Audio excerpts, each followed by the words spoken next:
external noises as suddenly there seems to be something going on nearby. But let's continue anyway. So I have managed to get this wonderful Marilyn Munroe book, images of that I thought would be nice to share with you. So I'm going to start, and it may be in one video or it may end up as 2 videos. So let's take a look together, shall we?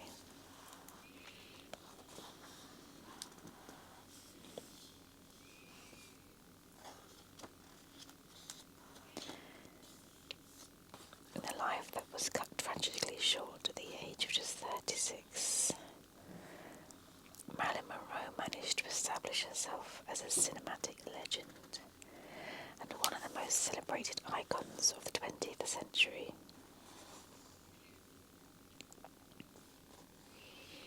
Born on the wrong side of the tracks, an illegitimate and unwanted child, she spent much of her early part of her life in foster homes and became a teenage bride rather than return to the orphanage. However, in 1946, Norma Jean Portenson changed her name to Marilyn Munroe, and through hard work and determination, she eventually rose to become one of the greatest stars in the Hollywood firmament.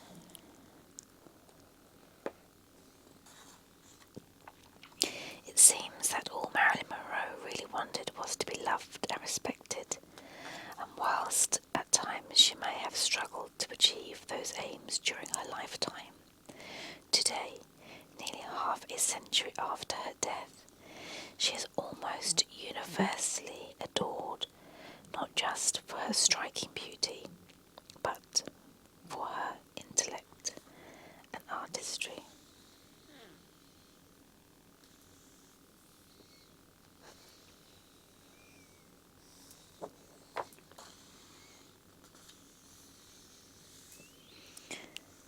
It's an early picture of Norma Jean sitting on the running board. And at the beginning of her film career, the studio's publicity pictures often portrayed Marilyn as the girl next door rather than the blonde bombshell.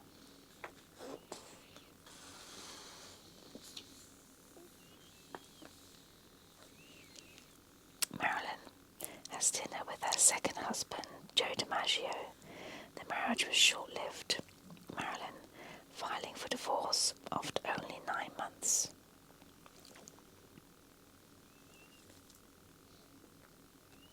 Marilyn takes direction from Billy Wilder on the set of The 7-Year Itch.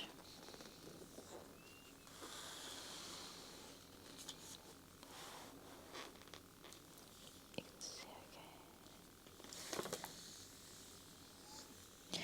Marilyn and Arthur Miller pictured shortly before their wedding in the summer of 1956, and in July 1956 the newly married Millers left for London, where Marilyn was to begin filming The Sleeping Prince with Laurence Olivier, and Arthur Miller planned to work on a production of his play A View from the Bridge.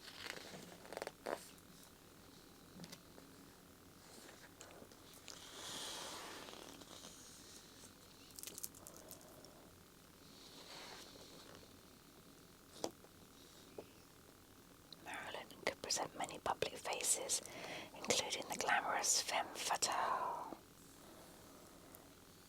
and the sophisticated woman married to a well-renowned playwright who was starring opposite one of the world's most famous Shakespearean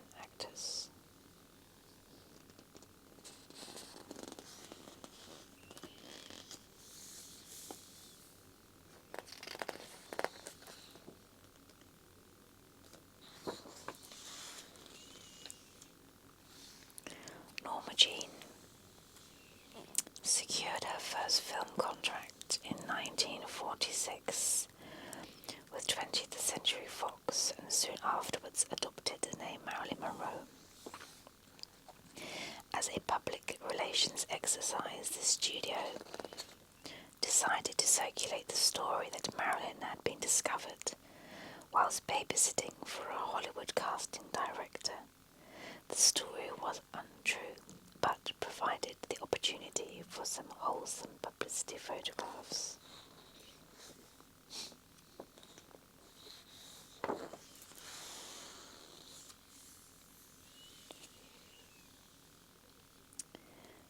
Lights, camera, action. Marilyn was signed up for 6 months on a salary of $75 a week, after which Fox decided to extend her contract to a year. During this time she appeared in 2 films, Scooter Who, Scooter Hey, and Dangerous Years, but at the end of the year the studio decided to let her go. Nevertheless, Marilyn had gained her first experience in front of the cameras and was now set on the path to Hollywood stardom. There's that one there.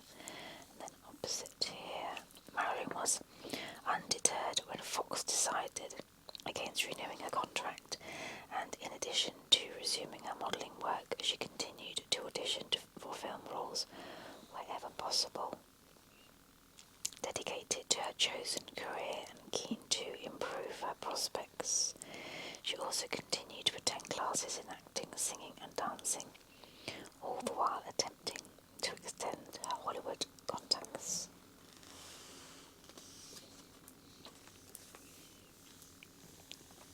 The model pupil. Marilyn, in a promotional shot for Ladies of the Chorus, had returned to modelling but continued to pursue her dream, and in 1948 she was signed by Columbia Pictures, who gave her a co-starring role in the musical Ladies of the Chorus. Marilyn pictured reading a script with coach Eleanor Sorrell. During the filming of the Ladies of the Chorus, Marilyn fell for her vocal coach Fred Karger, but her feelings were not reciprocated, and she was devastated when he refused to marry her. She did, however, form a close bond with her drama teacher, Natasha Lights, who would go on to become Marilyn's personal acting coach and friend.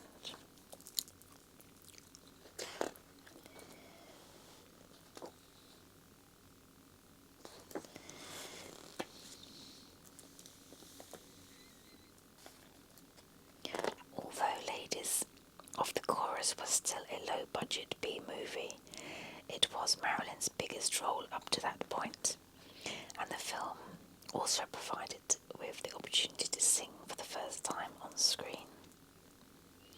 Marilyn sang 2 numbers, Anyone Can See, I Love You, and Every Baby Needs a Daddy. Whilst the film itself received fairly poor reviews, she was favourably noticed by the critics.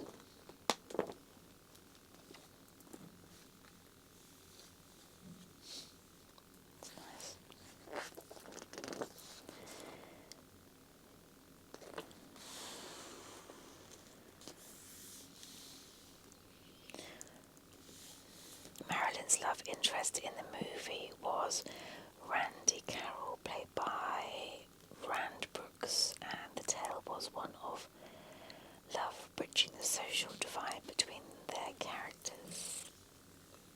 When Ladies of the Chorus was released, Marilyn was understandably thrilled at the prospect of seeing her name up in lights at the movie theatres. However, deep down she wished that she had adopted the name Jean Munroe, which was closer to her own name. That's interesting.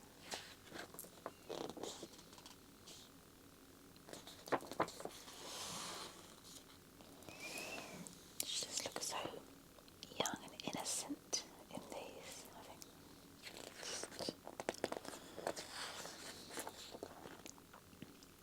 At the end of her 6 months with Columbia, they too decided not to renew her contract,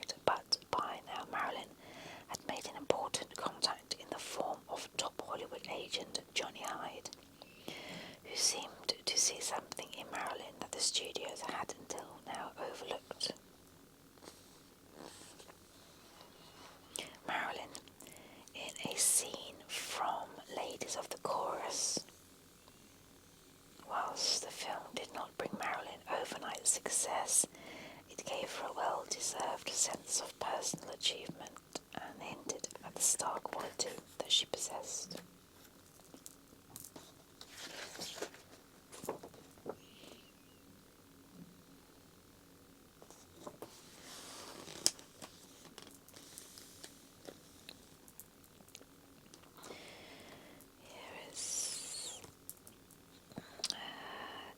There she is with Johnny Hyde's support and connections. Marilyn's career prospects were much improved, and she soon landed a small part in the Marx Brothers film Love Happy for United Artists. Groucho is said to have asked for a young lady who can walk by me in such a manner as to arouse my elderly libido and cause smoke to issue from my ears. Marilyn fitted the bill, and although the role was again little more than a part, appearing with such a well-established star certainly helped raise her profile, and it would not be long before her own talent for comedy was recognised.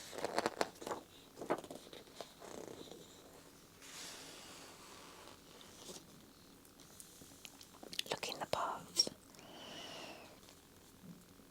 In addition to taking acting lessons, Marilyn had also learned about fashion, makeup and poise, as revealed by these contrasting publicity shots.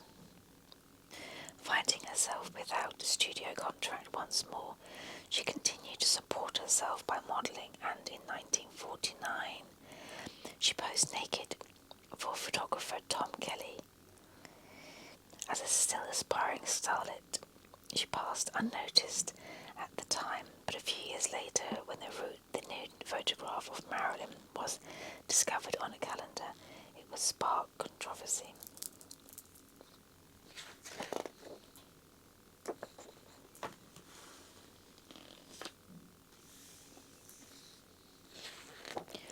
Just the ticket. It says 2 years had now passed since the end of Marilyn's first contract with 20th Century Fox, but soon after her appearance in Love Happy for United Artists, Fox selected her for a role in a musical western, A Ticket to Tomahawk. Marilyn's part as a chorus girl was again rather small, but it seemed like a step in the right direction for the budding actress, and perhaps an indication that the studios were beginning to see her potential. However, Fox had recently released the comedy western The Beautiful Blonde from the Bashful Bend, starring Betty Grable, and as a result of that film's poor reception, A Ticket to Tomahawk would suffer from a lack of promotion. It's very sultry. Although the movie A Ticket to Tomahawk was not heavily promoted, Fox continued to release numerous publicity photos of Marilyn, which were important to developing and maintaining a profile. There's Marilyn in A Ticket to Tomahawk. We have Dan Daly, the fellow chorus girls.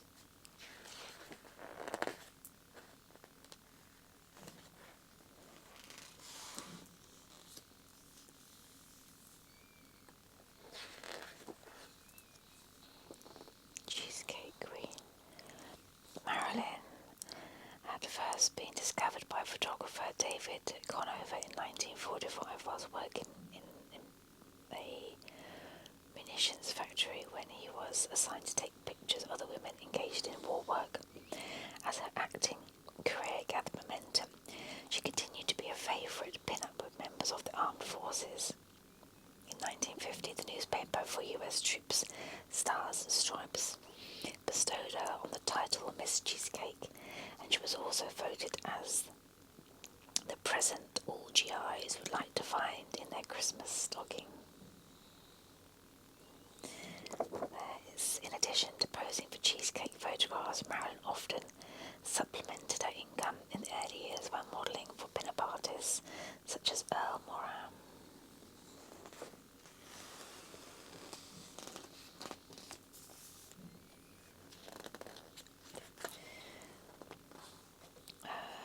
Marilyn and Sam Jaff in the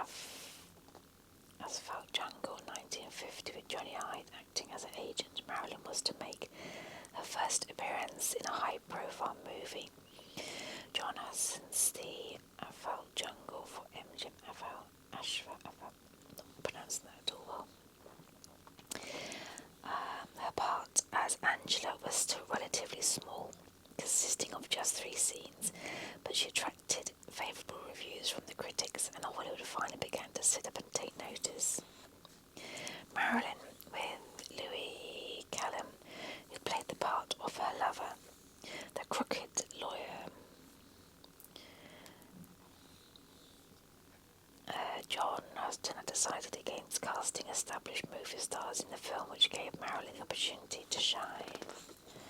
Oh, that's good.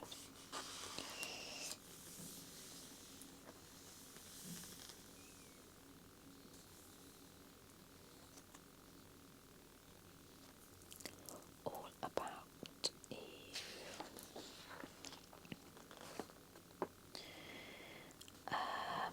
There's both there.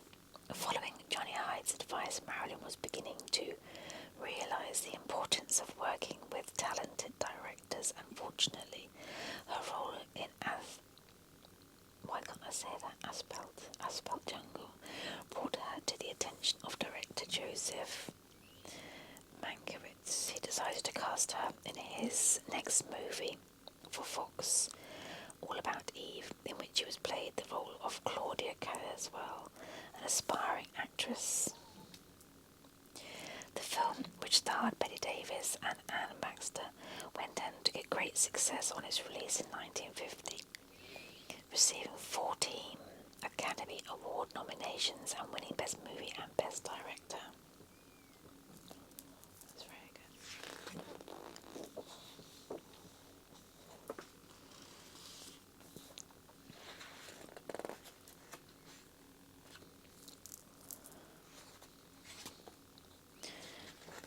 At this photo shoot, Marilyn began performing her exercise routine for the cameras, showing that she was in good physical shape, and then lay on the grass in a more provocative pose. As she had now appeared in two highly acclaimed movies, Johnny Hyde was at last able to secure a long-term contract with Fox, which gave her the security of a salary. However, in 1951, he was to die of a heart attack, leaving Marilyn without an agent and facing an uncertain future. Hyde had been deeply in love with his protégé girl. Knowing that he was suffering from a heart disease, he had postponed his marriage on numerous occasions, offering Marilyn financial security in the event of his death. Not being in love with him, she had always refused. It was a decision that she may well have regretted, as Hyde's family were quick to eject her from his home and repossess all that he had bought her.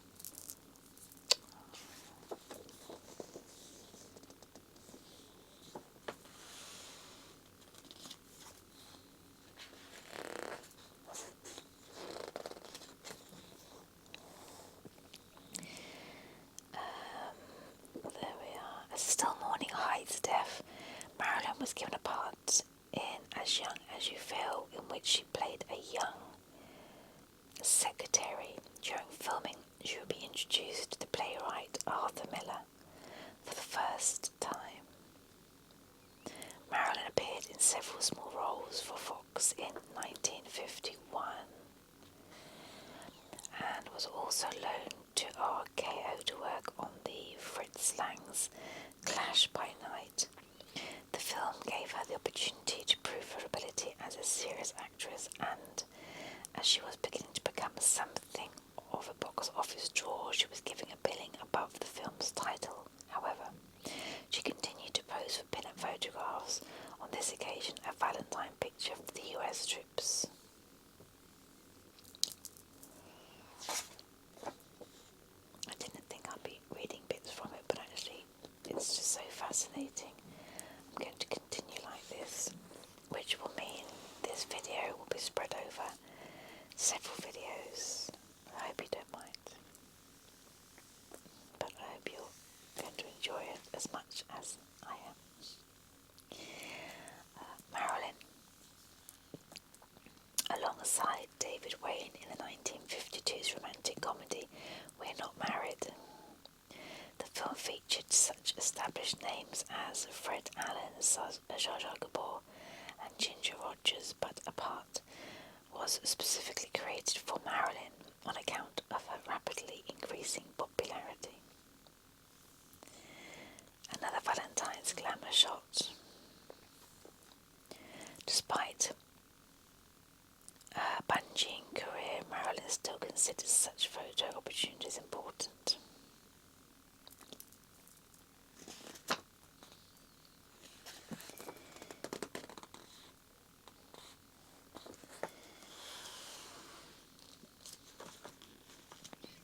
1952, Marilyn was given her first leading role opposite Richard Widmark in Don't Bother to Knock. It was a serious dramatic part in which she played a maladjusted, abusive babysitter, which, despite provoking mixed reactions, suggested that she could carry a film in a starring role.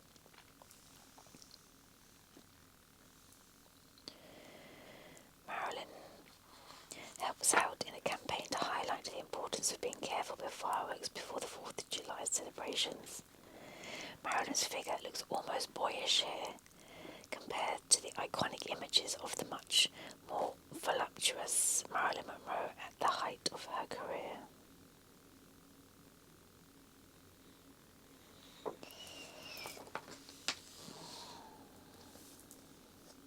The blonde bombshell. Having a start as the dramatic lead in Don't Bother to Knock, Marilyn soon found herself returned to lighter comedic roles, typically playing an attractive dizzy blonde. It was an image that she would come to feel trapped by, as she yearned to be taken seriously as an actress, and one of which perhaps harder to shake off as she continued to pose for pin-up style photographs. Marilyn was always concerned with her appearance,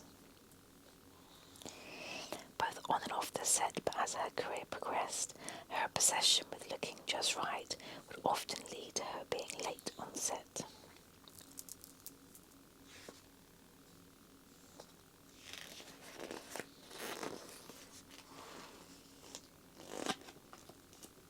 Monkey business. In 1952, Marilyn featured in the screwball comedy Monkey Business, which starred Cary Grant and Ginger Rogers. During filming, she was taken ill with appendicitis, but was determined to complete the movie before receiving treatment. At the same time, Marilyn faced potentially career-damaging scandal when a nude photo taken in the 1949 was published in a calendar. Oh, that's what they mentioned previously.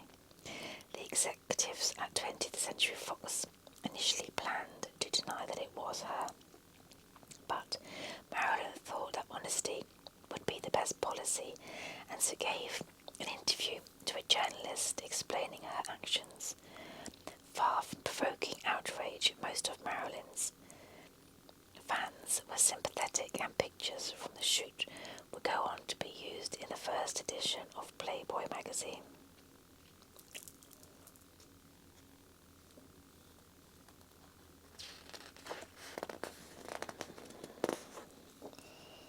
Sign an autograph for a fan.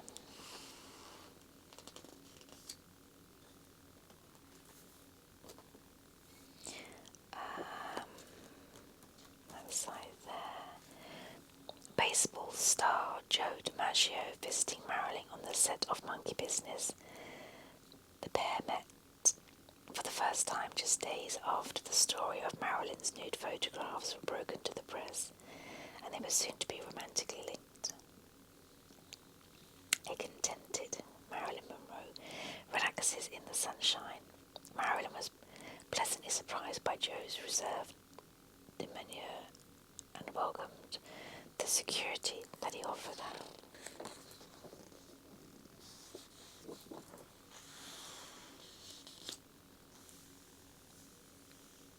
Marilyn's next film project was Niagara, in which she would star with Joseph Cotton as a woman plotting to murder her husband.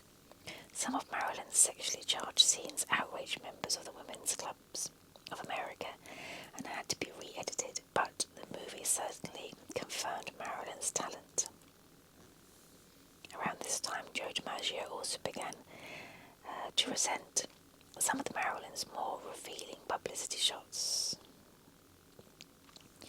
The publicity machine was rarely at rest, and here Marilyn is pictured in hospital, fully made up while recovering from her epidemic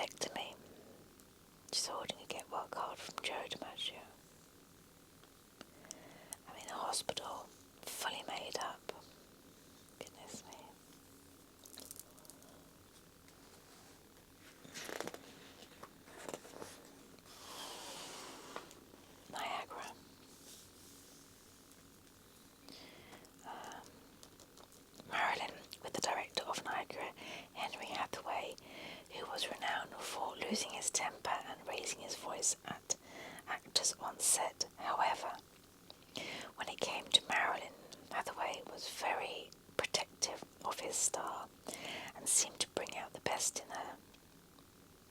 The movie was released in early 1953, and it was a massive commercial success, going on to take over 5 times its production cost at the box office.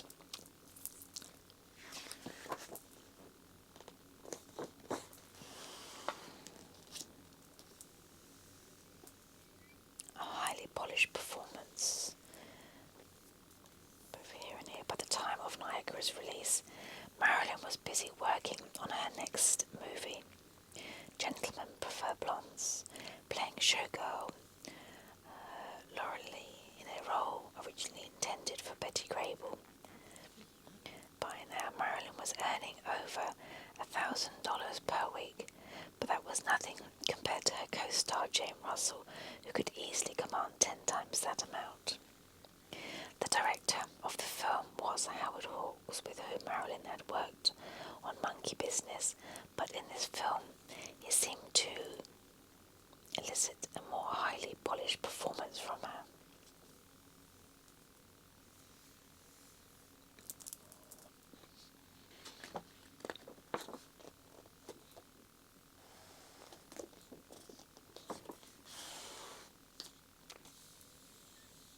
Gentlemen Prefer Blondes.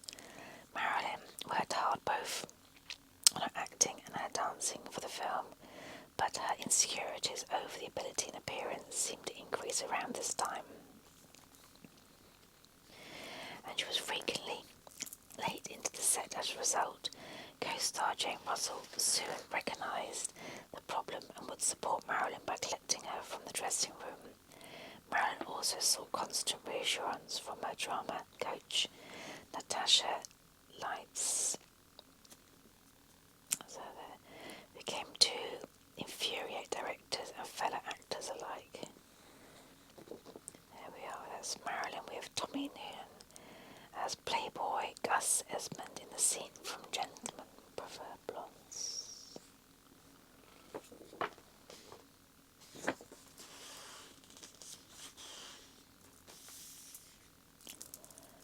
Diamonds are a girl's best friend. Marilyn and Jane Russell in a scene from Gentlemen Prefer Blondes. The film famously featured Marilyn performing the song Diamonds Are a Girl's Best Friend, but in reality the actress did not own a great deal of expensive jewellery. Marilyn's own rags to riches tale came into question when it was revealed that she was not actually an orphan, as Fox had suggested, and that for several years her mother had actually been receiving treatment at a series of mental hospitals. However, once again, Marilyn's public was sympathetic.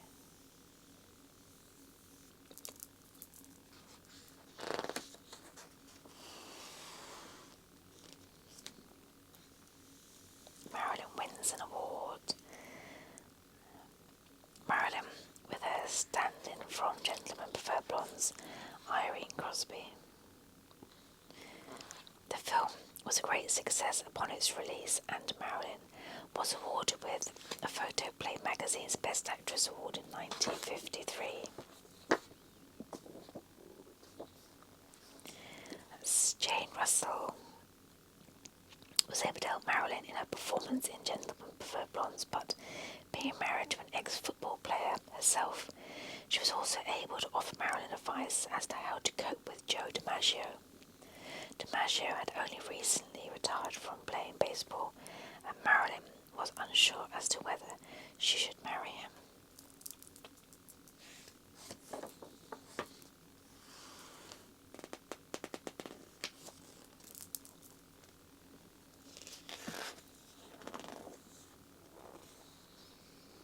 How to Marry a Millionaire.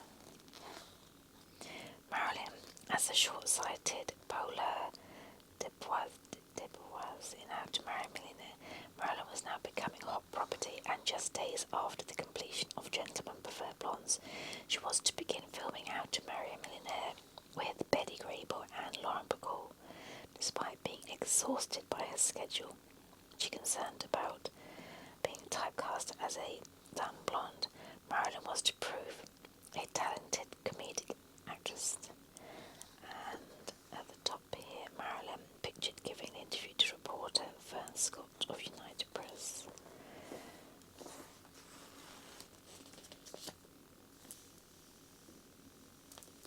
Yeah, well, let's have this last bit for this video. How to Marry a Millionaire, scripted by Natalie Johnson, was a sophisticated comedy in which three single women, tired of dating, plan to hook a millionaire each. Much of the comedy in the film was generated by Marilyn's character, who was very short-sighted but refused to wear glasses, declaring, "Men aren't attentive to girls who wear glasses." Although her nerves and habitual lateness made working relationships difficult, director Jean Nulisco would later say, "She may have been late and difficult at times, but in the end I adored her because she was a pure child who had this something that God gave her. It's the thing that has made her a star." I think I'm going to leave it there and then continue in the next video.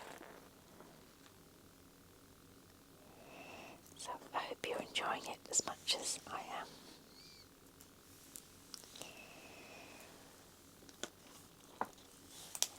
Thank you so much for joining me in our safe place.